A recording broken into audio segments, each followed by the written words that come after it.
দক্ষিণ দমদম পুরসভার vice chairman Nitai দত্তকে জিজ্ঞাসাবাদ করে পুরো নিয়োগ দুর্নীতি মামলায় চার্জশিট পেশ এনফোর্সমেন্ট ডিরেক্টরেটের। কাদের চাকরির সুপারিশ তা ঠিক করেছিলেন কাউন্সিলররা, এমনটা দাবি করছে ইডি। দুজনের নাম সুপারিশ প্রত্যেক কাউন্সিলরের বলে দাবি ইডির। চাকরির জন্য প্রত্যেক মেয়র পরিষদকে 5 জনের নাম সুপারিশ করা হয় বলে এনফোর্সমেন্ট ডিরেক্টরেটের তরফে দাবি করা হয়েছে। আমি আরো বিস্তারিত এই নিয়ে জানবো, সরাসরি কথা বলবো। আবির দত্ত আমাদের প্রতিনিধি রয়েছেন। এই যে চার্জশিট আজকে এনফোর্সমেন্ট ডিরেক্টরেটের তরফে পেশ করা হয়েছে, আবির ঠিক কি রয়েছে তাতে? আমাদের সঙ্গে যোগাযোগ বিচ্ছিন্ন হয়ে গেছে। আবিরের সঙ্গে আমি আরেকবার যোগাযোগ করার চেষ্টা করছি, তবে তার আগে যে চার্জশিট পেশ করেছে ইডি পুরো নিয়োগ দুর্নীতি মামলায় দক্ষিণ দমদম পুরসভার ভাইস চেয়ারম্যান নিতাই দত্তকে জিজ্ঞাসাবাদ করে তাতে চাঞ্চল্যকর দাবি করা হয়েছে। কাদের চাকরির সুপারিশ তা কাউন্সিলররা ঠিক করেছিলেন, এমনটা দাবি করছে ইডি। ইডির আরও বক্তব্য, দুজনের নাম প্রত্যেক কাউন্সিলর সুপারিশ করেছিলেন। এছাড়াও কি কি দাবি করেছে এনফোর্সমেন্ট ডিরেক্টরেট, কিভাবে এই নিয়োগ দুর্নীতিটা হয়েছিল, কথা বলবো। আবির দত্তর সঙ্গে আমি আরেকবার যোগাযোগ করতে পেরেছি। আবির, কি রয়েছে চার্জশিটে? দেখো, আমরা জানি যে প্রাক্তন দমকল মন্ত্রী সুজিত বসুর বিরুদ্ধে পুনর্নিয়োগ দুর্নীতি মামলাতে এনফোর্সমেন্ট ডিরেক্টরেট যে চার্জশিট দিয়েছে, সেই চার্জশিটে চাঞ্চল্যকর দাবি করা হয়েছে।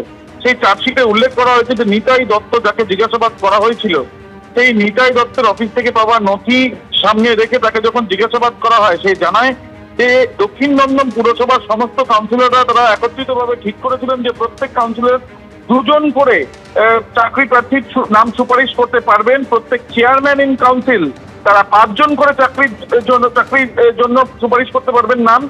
এমনকি সেখানে গুরুত্বপূর্ণ উল্লেখ করা ছিল যে ববি হাকিম ওরফে ফিরহাদ হাকিম, প্রাক্তন কলকাতার মেয়র, তিনি 6 জনের নাম সুপারিশ করতে পারবেন।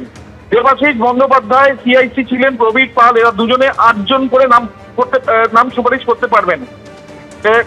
চার্জশিটে এটা উল্লেখ করা হয়েছে যে যখন জিজ্ঞাসাবাদ করা হয়েছে নিতাই দত্তকে, সেখান থেকে তারা এটাও জানতে পেরেছেন যে ফিরহাদ হাকিম, ববি হাকিম সুপারিশ করার জন্য 6 জনকে চাকরি প্রার্থীদের নাম তিনি যে সুপারিশ করেছিলেন, সেই বিষয়টি দক্ষিণ দমদম পুরসভার বোর্ড তারা সেই বিষয়টি দেখেছেন।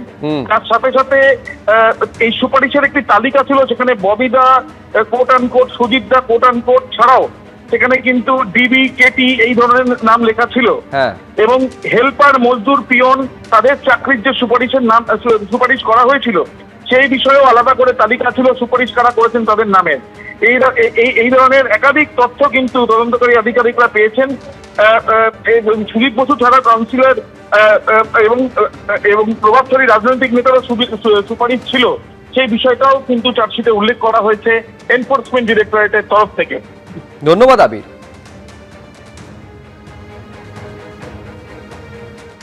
এবিপি আনন্দ, এগিয়ে থাকে, এগিয়ে রাখে।